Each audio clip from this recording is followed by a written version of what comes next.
जय सच्चिदानंद।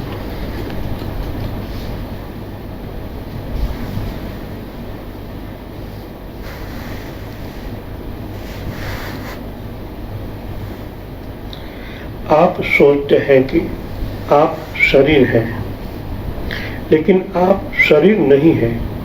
एक बर्फ के टुकड़े को पिघलाकर तरल बनाया जा सकता है और फिर भाप से अदृश्य किया जा सकता है। इसी प्रक्रिया को उल्टा भी किया जा सकता है। भाप को तरल में घनीभूत किया जा सकता है और तरल को फिर से ठोस बर्फ में रूप में जमाया जा सकता है।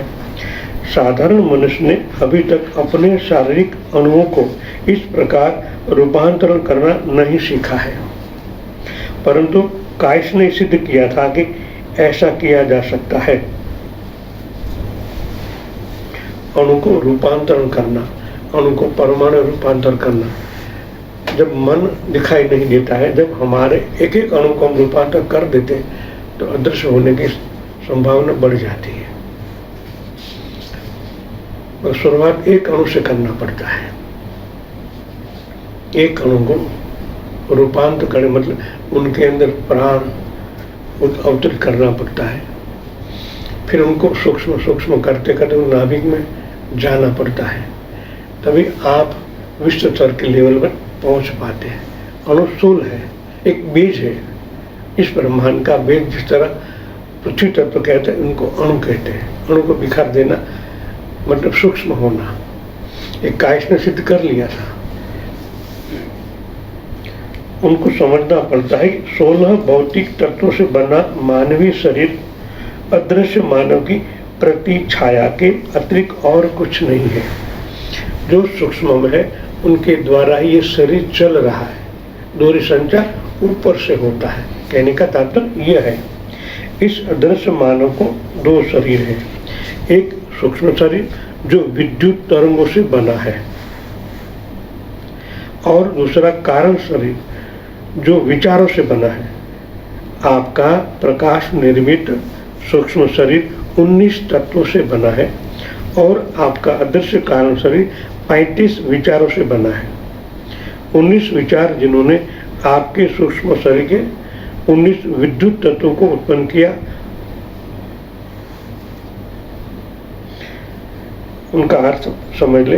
ब्रह्मांडी स्पंदन अथवा ओम से मानव शरीर समस्त भौतिक सृष्टि की संरचना पंच तत्वों माने पृथ्वी, जल, अग्नि, वायु, आकाश से प्रकटीकरण के द्वारा हुई है। ये प्रबुद्ध स्पंदनीय शक्तियाँ हैं।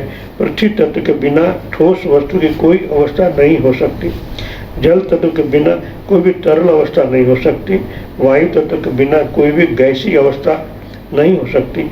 अग्नि तत्व के बिना कोई भी ताप नहीं हो सकता और आकाश तक बिना कोई भी ताप और आकाश रचना करते के लिए भी पृथ्वी तत्व संभव नहीं है। सृजनात्मक रूपानी स्पंदन मानव शरीर में मेरुशिष्ट मॉड्यूला से प्रवेश करता है और फिर निचले 5 चक्रों तक जाता है।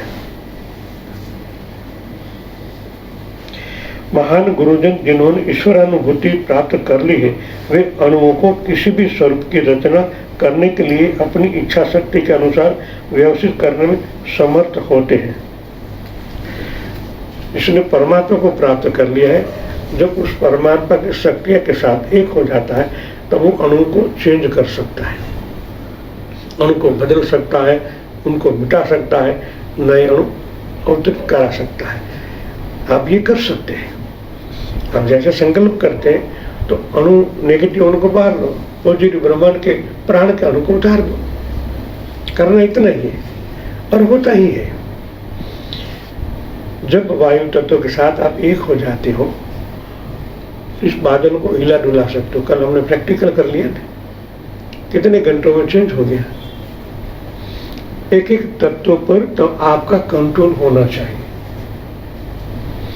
आपके पास है मगर एकाग्र नहीं हो सकते हो। तुरंत अमल ही होता है।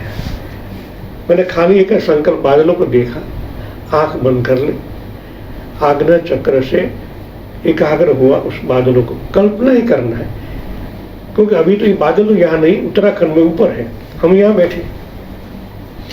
जो चित्र देखा हमने, जो विकास भाई ने हमको चित्र बताया, बस उनको मैंने आग्रह चक्र में ले लिया।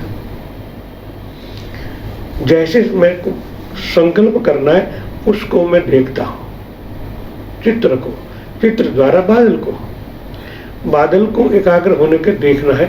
जब आपके हाथों में संपूर्ण वाइब्रेशन होते होते सहस्त्र चक्र चालू हो जाए, राह देखना है। जब आपके हाथ में सहस्त्र चक्र चालू हो जाए, इनके बाद एकाग्रता से बादल को देखना है। बादल के कोई भी एक भाग पर दृष्टि करना है। प्रक्रिया कैसे बनती वो बता रहा हूं, कल मैंने करके बताई, प्रैक्टिकल हो गया, आज बाद नीचे आ गए। तो बादल को त्राटक से देखना है। बादल के त्राटक देखते देखते आपके सहस्त्र चक्र को एक कर लेना है। बाद में संकल्प करना है, बादल नीचे को ट्रांसफर हो। शक्ति जिसके बादल के पीछे भी शक्ति ही काम करती है, परमा शक्ति, परम शक्ति ही काम कर रही है। उनको हिलाना डुलाना काम हमारा नहीं, परमात्मा का है। जब आप उनके साथ एक हो जाते हो तो आप परमात्मा के अंश होने के नाते संकल्प कर सकते हो और उनको हटना ही है। ये होता ही, इस बात यहाँ कर रहे हैं। इसने सूक्ष्म अणुओं को कंट्रोल में ले लिया है, जिन कर सकता है।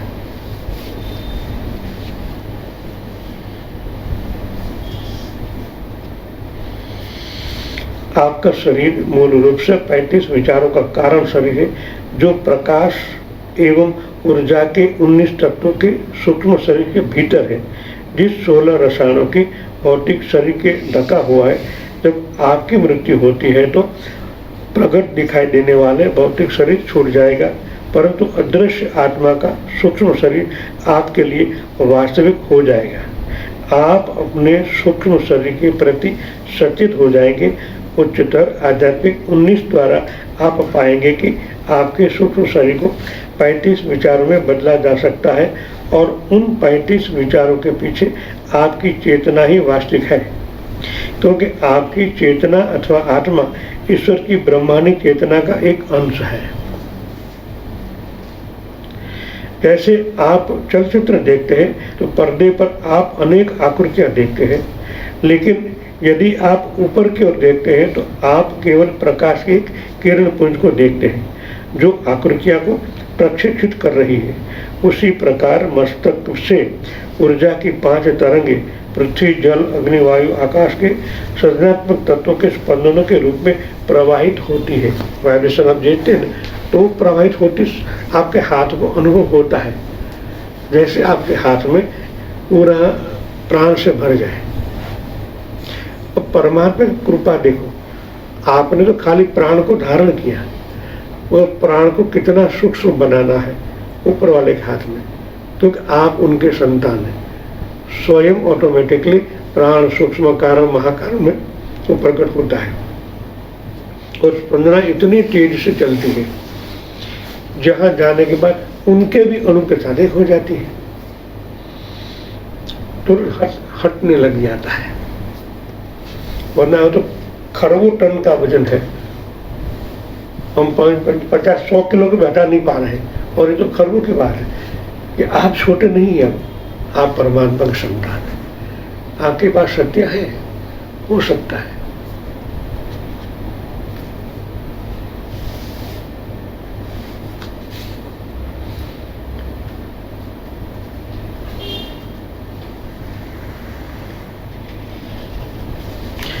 पहले चलचित्र मूक होते थे, अब उनमें ध्वनि भी है और वे अब सुगंध के साथ प्रयोग कर रहे हैं, ताकि जब आप पर्दे पर बगीचे को देखें तो पुष्प की सुगंध भी ले सकें।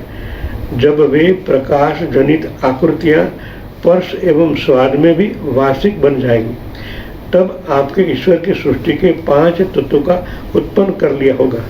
5 इंद्रियां जिनके द्वारा मानव सृष्टि का बोध प्राप्त करता है, 5 मौलिक तरंगों के अनुरूप है।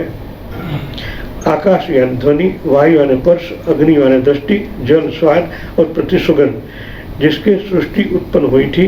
किसी दिन संपूर्ण विश्व आपको एक चलचित्र की भांति प्रतीत होगा, अर्थात प्रकाश के रूप जो 5 इंद्रियां बोधों के लिए वास्तविक है। अब संसार में जो भयानक घटनाएं हो रही है वे दुखद रूप से वास्तविक है, परंतु जब आप उन्हें छाया एवं प्रकाश की रचना के रूप में देख पाएंगे तो आप समझ लेंगे कि केवल एक तमाशा है, ईश्वर की लीला का एक भाग है, ऐसा महसूस कर पाएंगे।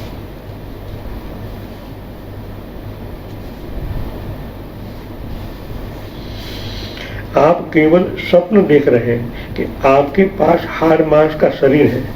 आपका वास्तविक स्वरूप प्रकाश और चेतना ही है। जब ऐसी बात आती है तो हमें स्वीकार लेना पड़ता है कि हाँ है, वो ही है। मेरे अंदर प्रकाश और चेतना के सिवा और कुछ नहीं है। जो दिख रहा है खाली प्रतीक सिवा कुछ नहीं है। आप भौतिक शरीर नहीं है। शरीर की दृश्यमानता हमारी भौतिक चेतना को भ्रमित करती है।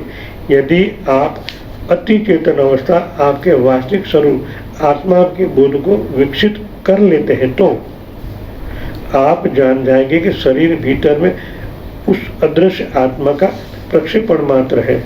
तब आप शरीर के साथ कुछ भी कर सकते हैं, परंतु तब इस अवस्था में पानी पर चलने का प्रयत्न न करें। सिनेमा घर में आप पर्दे पर आकृतियों में तल्लीन होते हैं, वे अत्यधिक वास्तविक लगती है। आप ऊपर से जा रहे प्रकाश के प्रति सचेत नहीं रहते हैं। जब हम चित्र देखते हैं और हमारे जिनको ज़्यादा चाहते ऐसा हीरो आ गया तो इतने तल्लीन हो जाते हम भी खुद रोने लगते हैं। हम समझते कि ये पर्दा है, कुछ नहीं है, फिर भी रोने लगते हैं। वास्तविक देखा है ना, कई लोग रोने लग जाते, अरे मर गया है, और दूसरे पिक्चर में वो जिंदा हो जाता है। फिर भी हम इतने एकाग्र भाव कर लेते हैं, सच में मान लेते हैं, तो माया का भ्रमित भाव है ना, माया है, फिर भी हमें असली लगती है। तो वैसा ही जब आप अंतर जगत में अवतरित होते हो तब ये बाहर का दृश्य आपको भ्रांति लगेगी, माया लगेगी। यही ज्ञान है, तत्व ज्ञान यही है। जब ये प्राप्त हो जाता है तभी आप मूल तत्व को प्राप्त कर लेते हैं, वो भ्रांति से दूर हो गए। गुजराती में जहाँ जो ना जोड़, क्या जाओ तो काई ना। ऐसा ही हमारे जीवन में होता है। तो इनके लिए जब हम मूल चेतना को देखते हैं तो उनको वास्तविक में स्वीकार कर लेना होता है। हम खाली ध्यान में महसूस करते हैं, वास्तविक जीवन में अलग हो जाते हैं। अभी हमारा जीवन द्वैत में चलता है, एक भौतिक जगत है, दूसरा हमारा सूक्ष्म जगत है। दोनों में आप जा सकते हो और दोनों में जाते ही हो, फिर भी उनका जो भेद है उनको समझ नहीं पाते हो। वहाँ जाते हो उनमें इन्वॉल्व हो जाते हो, मायामय हो जाते हो, मेरा मेरा मेरा तोरा हो जाता है। और वो अंदर गए तो प्रकाश की अनुभूति, प्रैक्टिकल काम करते हो, फिर भी उनको भी, भ्रांति को भी स्वीकारते हो। तो हमारी मूर्खता नहीं तो और क्या है। देखते हैं, समझते हैं, फिर भी हम नहीं, अनजान है हमसे। तो धीरे धीरे उस पर देख लेना है और अमल ही करना है। नहीं, ये हकीकत में भ्रांति है, तो मेरे है ही नहीं। एक ऋणानुबंध है, ऋणानुबंध न होता तो हमारे साथ चलते ना, इतने उसको प्यार करते, लिखाया पढ़ाया बड़ा किया, फिर अंत में तो छोड़ना ही पड़ता है और कोई नहीं आता। और बाद में हमने कहीं देखा है ना, 12 दिन का शौक है, बाद में सब अपने काम में लग जाते हैं। क्या होगा, इतना भाव था, इतना रोकन का होते, 12 दिन गया तो सोचने लगी अब मैं दूसरे घर करूँगा, क्या करूँ। लेकिन वही सोचती है, जीवन चलाना है तो उनको अब छोड़ो, गया हो तो। ये वास्तविक चित्र है। तो ऐसा देखने के बाद हमें सोचना चाहिए कि जिसे हम प्रेम करते हैं वो आज नहीं तो कल छूटने वाला ही। सत्य तो परमात्मा है, तो ज़्यादा महत्व उनको देना चाहिए। धीरे धीरे प्लस करते करते छोड़ते जाओ।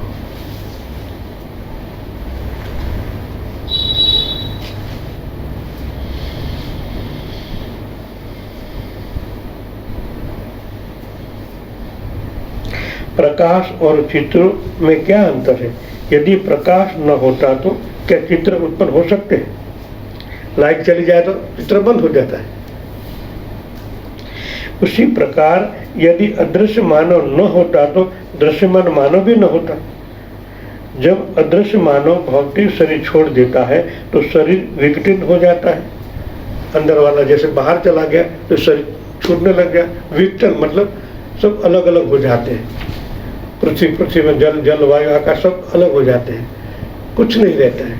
तो वास्तविक सत्य तो यही है, जो पीछे वाला है वही सत्य है। तो आज से हमें उनकी ओर ज्यादा ध्यान देना है और उनके साथ एकात्म भाव करना है। जय सच्चिदानंद।